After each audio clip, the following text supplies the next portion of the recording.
Hello dear students, welcome once again to the next class. तो बच्चों, last lecture तक हमने miscellaneous exercise of the chapter 3 dimensional geometry इसके हमने 7 questions complete किए थे।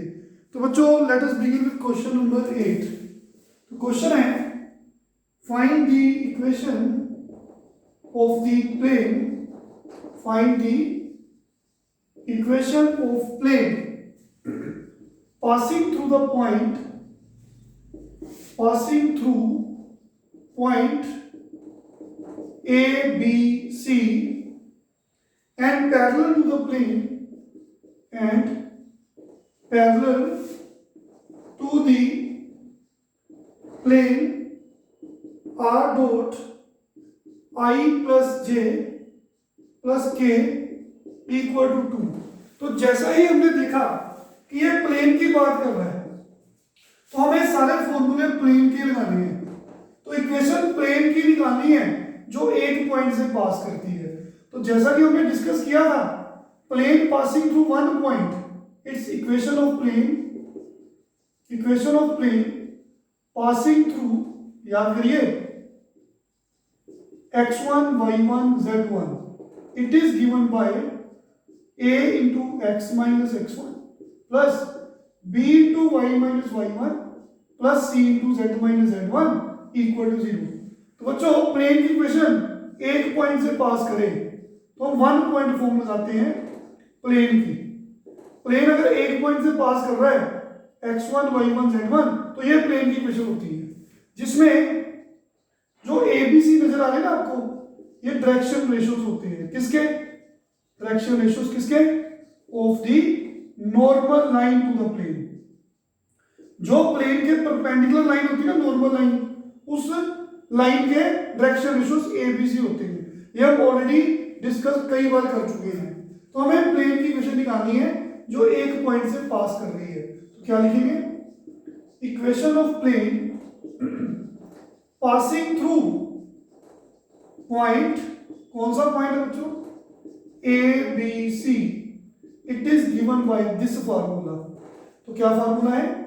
A into x minus x1, B into y minus y1, C into z minus z1 equal to 0।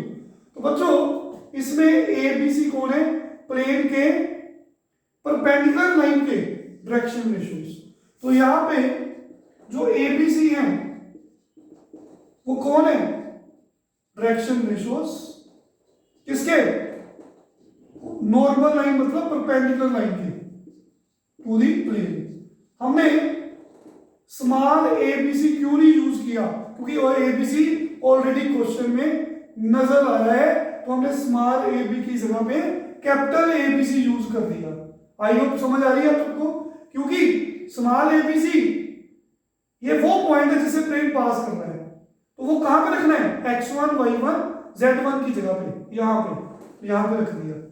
तो इस पे स्मॉल ABC इसलिए यूज नहीं किया, वो मिक्स हो रहा है, ABC हमें दिया हुआ है तो इसका नाम मैंने कैपिटल ABC लिख दिया। तो ABC are direction ratios of normal to the plane. ठीक है बच्चों? तो हमारा क्वेश्चन तभी सोल्व होगा अगर हमें कैपिटल ABC की वैल्यू मिल जाएगी। तो कैपिटल ABC कौन है? इस प्लेन के परपेंडिकुलर लाइन, ये प्लेन है जिसमें मैं काम कर रहा हूं, इसके परपेंडिकुलर लाइन के डायरेक्शन रेशियोज। क्वेश्चन में गिवन है कि जो प्लेन आप बात कर रहे हो ना, जो प्लेन आपको चाहिए वो इस प्लेन के पैरेलल है। हम कई बार बता चुके हैं, दो प्लेन पैरेलल, उनके नॉर्मल्स पैरेलल। मान लो ये सामने जो यहाँ पे काम कर रहा हूँ, दीवार जो है, इसके सामने भी दीवार है, ये दो प्लेन है, तो इसके नॉर्मल लाइन ये ऐसे लाइन जा रही है, उधर से दीवार के नॉर्मल लाइन वो भी इधर को लाइन आ रही है। तो दो प्लेन पैरेलल तभी होते हैं जब उनके नॉर्मल लाइंस पैरेलल होती है। इन द सेम वे, याद कर लो, दो प्लेन परपेंडिकुलर कब होते हैं? जब उनके नॉर्मल लाइंस परपेंडिकुलर होती है। कैसे याद रखना है? दो प्लेन पैरेलल, उनके नॉर्मल्स लाइन भी पैरेलल। दो प्लेन परपेंडिकुलर मींस उनके नॉर्मल लाइंस भी परपेंडिकुलर। तो इसका मतलब क्या है? इक्वेशन ऑफ गिवन प्लेन, जो प्लेन दिया हुआ है वो कौन है? R dot I plus J plus K equal to 2। तो क्यों ना हम R की वैल्यू पुट कर लें ताकि ये कार्टेशियन फॉर्म में बन जाए। कार्टेशियन फॉर्म में काम करना बच्चों को आसान लगता है, तो दैट्स व्हाई अगर वेक्टर फॉर्म में इक्वेशन है तो आर की value xi plus yj plus z के पुट करो, ताकि ये इक्वेशन जो है आपको नॉर्मल फॉर्म में दी है, सॉरी वेक्टर फॉर्म में दी है, वो अब कार्टेशियन में आ जाएगी। तो डॉट प्रोडक्ट लगाना आता है, i वाला कंपोनेंट इसका x है, इसका स्केलर कंपोनेंट 1 है, x इंटू 1। इसी तरह j वाला j के साथ मल्टीप्लाई होगा और k वाला कंपोनेंट k वाले कंपोनेंट से मल्टीप्लाई होगा। तो इक्वेशन ऑफ गिवन प्लेन ये है, ये प्लेन जो है, ये हमें ये प्लेन जो है गिवन है कि ये प्लेन रिक्वायर्ड प्लेन के पैरेलल है। तो इस प्लेन के डायरेक्शन रेशियो क्या है? इनफैक्ट जितने भी प्लेन होते हैं ना उसमें एक्स वाई जेड के जो कोफिशिएंट्स होते हैं ये 1 1 1 ये होते हैं डायरेक्शन रेशियोज। किसके होते हैं direction ratios? Normal line to the plane, perpendicular line to the plane, जिसे हम नॉर्मल टू द प्लेन लिखते हैं। तो बच्चों इस प्लेन के नॉर्मल लाइन के डायरेक्शन रेशियो है 1 1 1। तो एबीसी कौन है? ये नॉर्मल लाइन के डायरेक्शन रेशियो है। तो ये नॉर्मल लाइन के डायरेक्शन रेशियो है, तो ये भी नॉर्मल लाइन के डायरेक्शन रेशियो है, दोनों लाइन पैरेलल होगी। तो इसका मतलब देयरफॉर हम कह सकते हैं, आप बिल्कुल आराम से कह सकते हो, कैपिटल ए को आप 1 ले सकते हो, कैपिटल बी को 1, कैपिटल सी को 1, क्योंकि जो बच्चों प्लेन है ये प्लेन एबीसी से पास करता है, उसमें कैपिटल एबीसी इस प्लेन के नॉर्मल लाइन के डायरेक्शन रेशियो है। फाइन, तो इस प्लेन के नॉर्मल लाइन के डायरेक्शन रेशियो 1 1 1 है। तो दो इस प्लेन के नॉर्मल लाइन के डायरेक्शन रेशियो, ये लाइन के डायरेक्शन रेशियो एबीसी है, और इस प्लेन के नॉर्मल लाइन के डायरेक्शन रेशियो 1 1 1 है। तो दोनों प्लेन आपस में पैरेलल, दोनों के normal lines parallel. I hope clear है सबको? तो दोनों प्लेन गिवन है कि पैरेलल है, तो दोनों के नॉर्मल लाइंस पैरेलल है, तो दोनों के डायरेक्शन रेशियो पता है, ए के एबीसी है, ए के 1 1 1 है, तो ए 1 हो गया, बी 1 हो गया, सी 1 हो गया। तो बच्चों हमें एबीसी की वैल्यू मिल गई, तो हमारा आंसर आ गया। क्या लिखोगे? From equation number 1 we have equation of required, जो चाहिए प्लेन इज, कैपिटल ए की जगह पे 1 पुट कर देंगे, कैपिटल बी की जगह पे 1 पुट कर देंगे, कैपिटल सी की जगह पे 1 पुट कर देंगे, तो हमारा आंसर आ गया। ब्रैकेट्स को ओपन कर दो, ठीक है बच्चों, x माइनस ए सॉरी y है ना, यहाँ पे y, यहाँ पे z है, तो ब्रैकेट्स को ओपन करेंगे, x plus Y plus z minus A minus B minus C, आप ऐसे लिख सकते हो। तो फटाफट रिवाइज करवा देता हूं। तो हमें इक्वेशन प्लेन की चाहिए जो इस पॉइंट से पास कर रही है, okay. Equation of plane passing through one point, ये इक्वेशन होती है। तो प्लेन जो है x1 y1 z1 से पास कर रहा है, यहां पे abc से पास कर रहा है। तो इक्वेशन प्लेन की x minus x1 y minus y1 z minus z1। तो स्मॉल abc की जगह पे कैपिटल abc, वो कौन है? Direction ratio of normal to the plane. बस इस प्लेन के नॉर्मल लाइन के डायरेक्शन रेशियो वो हमें चाहिए, इस प्लेन के नॉर्मल लाइन के डायरेक्शन रेशियो चाहिए। ये प्लेन जो गिवन है वो इस प्लेन के पैरेलल है, तो इसका मतलब दोनों के नॉर्मल लाइंस भी पैरेलल है। तो इसके नॉर्मल लाइन के डायरेक्शन रेशियो एबीसी है और इसके नॉर्मल लाइन के डायरेक्शन रेशियो 1 1 1 है, तो दोनों इक्वल हो गए। कैपिटल ए की वैल्यू 1, कैपिटल बी की वैल्यू 1, कैपिटल सी की value 1, putting the values you will get the answer. समझ आया सबको? Very easy question. नेक्स्ट भी है। तो बच्चों सिर्फ समझोगे तो तभी ये समझ आएंगे, रट्टा लगाने से नहीं समझ आएंगे, ओके। तो क्वेश्चन को समझना है तो शुरू से आपको डिटेल में समझना है। वेरी इजी क्वेश्चंस, अगर आप याद करने की कोशिश करोगे तो क्वेश्चन सोल्व नहीं होगा। तो क्वेश्चन 9 देखिए, हमें दो लाइंस गिवन है, 6i plus 2j plus 2k plus lambda times 1i minus 2j plus 2k and another line r vector equal to minus 4i minus k plus mu times 3i minus 2j minus 2k. तो find shortest distance between the given lines. तो बच्चों shortest distance हम कई बार कर चुके हैं, very very easy topic and very important. So मैं सिर्फ आपको हिंट लिखता हूं, क्वेश्चन खुद कंप्लीट करोगे। तो we have given two lines, compare the given lines with the standard form r vector equal to a vector plus lambda times b vector। लेकिन दो लाइंस है, a को हमने a1 बोल दिया, b को b1 बोल दिया, और दूसरी लाइन को हमने ऐसे लिख दिया म्यू टाइम्स b2। तो बच्चों शॉर्टेस्ट डिस्टेंस अगर आपको याद है तो दो तरह से निकलता है। अगर लाइंस पैरेलल हो तो फार्मूला कोई और होता है, अगर ना पैरेलल हो तो फार्मूला कोई और होता है।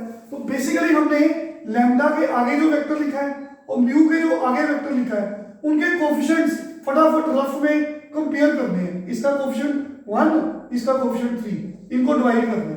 फिर j का कोफिशिएंट -2 और यहाँ पे j का कोफिशिएंट -2, k का कोफिशिएंट 2 और यहाँ पे k का कोफिशिएंट -2। अगर तीनों का आंसर सेम है, अगर तीनों का आंसर सेम है तो लाइंस पैरेलल, लेकिन यहाँ पे सेम नहीं है क्योंकि ये 1/3 है, कटिंग करके 1 है, ये -1 है। अगर ये तीनों आपस में प्रोपोर्शनल हैं तो ये लाइंस पैरेलल होगी। तो लैम्डा के बाद वाला वेक्टर, म्यू के बाद वाला वेक्टर, अगर आई जे के कंपोनेंट्स आपस में प्रोपोर्शनल हैं 1/3, -2/-2, 2/-2, अगर तो तीनों आपस में प्रोपोर्शनल हैं तो lines parallel, otherwise lines are not parallel. अगर तो पैरेलल हो तो बच्चों फॉर्मूला आपको हम डिस्कस कर चुके हैं। तो ये नॉन पैरेलल है तो shortest distance is denoted by SD। It is given bye formula A2 - A1 dot B1 cross B2 divide by magnitude of B1 cross B2 सभी का मोड। तो आगे आपको आता है, इसको स्टोर कर लो। A1 कौन है? ये बच्चों A1 वेक्टर है, ये B1 वेक्टर है, ये A2 वेक्टर है, ये B2 है। तो मेरे को लगता है ये क्वेश्चन आपको काफी बार हमने समझाया है, आप आगे खुद कर लोगे, डू योरसेल्फ, कंप्लीट कर लोगे, काफी इजी सम है। तो बच्चों आपके लिए प्रैक्टिस के लिए मैंने ये क्वेश्चन छोड़ दिया क्योंकि सिंपली आपको फॉर्मूले में वैल्यूज पुट करनी है। नेक्स्ट वी है question number 10। It is very important question. Find the coordinates of the point where the line passing through points 5, 1, 6 and 3, 4, 1 crosses YZ plane। तो बच्चों find the coordinates of the point where line through these two given points cuts cross YZ plane. तो एक line है जो ये दो points को join करके बन रही है। मान लो ये A पॉइंट, ये है B पॉइंट। तो एक प्लेन है, मान लो ये ऐसे मैंने प्लेन शो कर दिया, ऐसे कोई भी प्लेन ऐसे शो कर दिया। जब प्लेन ने ठीक है एक लाइन को कट किया, जब वो उसको कट करेगा, ठीक है बच्चों, इसको समझने के लिए मैंने ऐसे शो कर दिया, ये लाइन की तरह एक्ट कर रहा है ना, लेकिन जब ये प्लेन्स को काटेगा तो वो सिंगल एक पॉइंट पे काटेगा। उस पॉइंट के हमें कोऑर्डिनेट्स फाइंड करने हैं, ये हमारा क्वेश्चन है। तो अगर दो पॉइंट्स को ज्वाइन करके एक लाइन बन रही है, एक स्ट्रेट लाइन है, it is made by joining two given points, we have to find the coordinates of the point where the plane crosses. उस प्लेन का नाम है YZ प्लेन। हम जानते हैं YZ प्लेन की इक्वेशन होती है x = 0। तो बेसिकली जब भी कोई दो लाइंस काटती हैं, लाइन और प्लेन कट करते हैं, they always cut at a single point. तो ये line it is cut by the plane at point से, मान लो उस पॉइंट का नाम है P। हमें इस पॉइंट के कोऑर्डिनेट्स चाहिए, मतलब x y z की वैल्यू चाहिए। तो सबसे पहले हम लिखेंगे equation of the line joining points. कौन से पॉइंट्स? 5, 1, 6 एंड 3, 4, 1। तो याद करेंगे 2 पॉइंट फॉर्म, दो पॉइंट्स को ज्वाइन करके लाइन की इक्वेशन सबको बच्चों याद है, y - y1 z - z1, यहाँ पे x2 - x1 y2 - y1 z2 - z1। This is x1 y1 z1 x2 y2 z2। What is the formula, x minus x1 y minus y1।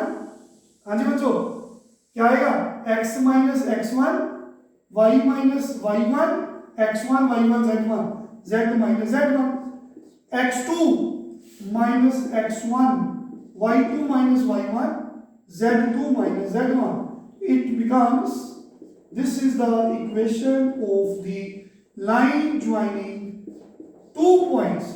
ठीक है बच्चों, तो ये अगर सपोज करो मैं तीनों को इक्वल टू कुछ रख लूं के, क्योंकि ये रेशो है, ये भी रेशो है, ये भी रेशो है, सपोज करो ये के इक्वल है, ऐसा क्यों लिखा, क्योंकि देखिए तो बच्चों any point on this line, any point on this line, अगर मैं फर्स्ट वाले को लास्ट वाले के इक्वल रखता हूं तो वहां से मैं x कोऑर्डिनेट निकाल सकता हूं, क्रॉस मल्टीप्लाई करूंगा तो मेरे पास x की वैल्यू 5 - 2 के आ जाएगी।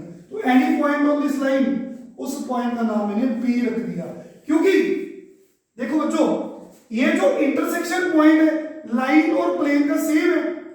मान लो ये पॉइंट P है जहां पे प्लेन ने इसको कट किया, तो वो पॉइंट P के कोऑर्डिनेट्स मिल जाएंगे, x की वैल्यू मिलेगी, वो मैंने निकाली है 5 - 2 के। अगर मैं सेकंड वाले को k के इक्वल रखूंगा तो मेरे को y की वैल्यू मिल जाएगी, क्रॉस मल्टीप्लाई करूंगा तो y की वैल्यू अब बड़े आराम से निकाल लोगे 3k + 1। इसी तरह से इसको आप k के इक्वल रखोगे तो z की वैल्यू मिल जाएगी -5k। हाँ जी बच्चों, क्या मिलेगी, -5k + 6। तो basically my question is to find the point P, it is a point of intersection of line and the plane. जब भी पॉइंट ऑफ इंटरसेक्शन निकालना है दोनों को साइमल्टेनियसली सोल्व करना होता है। ओके, तो सोल्व कैसे करते हैं, एक में से x y z की वैल्यू निकालो और दूसरे में पुट कर दो, यही होता है साइमल्टेनियस सोल्व। कैसे करते हो, पॉइंट ऑफ इंटरसेक्शन कैसे निकालते हो, दो लाइंस का सब्स्टिट्यूशन मेथड से, यहां से हम एक की वैल्यू निकालते हैं और दूसरे में पुट कर देते हैं। तो क्वेश्चन सेम है, तो एक लाइन दूसरे प्लेन को इस पॉइंट पे इंटरसेक्ट कर रही है, तो इस लाइन से मैंने x y z की वैल्यू निकाली और पुट इन सेकंड इक्वेशन। तो सेकंड इक्वेशन कौन है, y z प्लेन, तो y z प्लेन की इक्वेशन क्या है, x = 0। तो बच्चों x कौन है, बेसिकली x तो ये वाला पॉइंट है, दोनों का पॉइंट ऑफ इंटरसेक्शन सेम ही है, तो ये x पॉइंट है, तो यहां से हम x की वैल्यू निकाल लेंगे 5/2। तो अगर x की वैल्यू मिल गई, तो हमें पॉइंट ऑफ इंटरसेक्शन मिल जाएगा। तो ये पेपर में क्वेश्चन आ सकता है, काफी इंपॉर्टेंट क्वेश्चन है।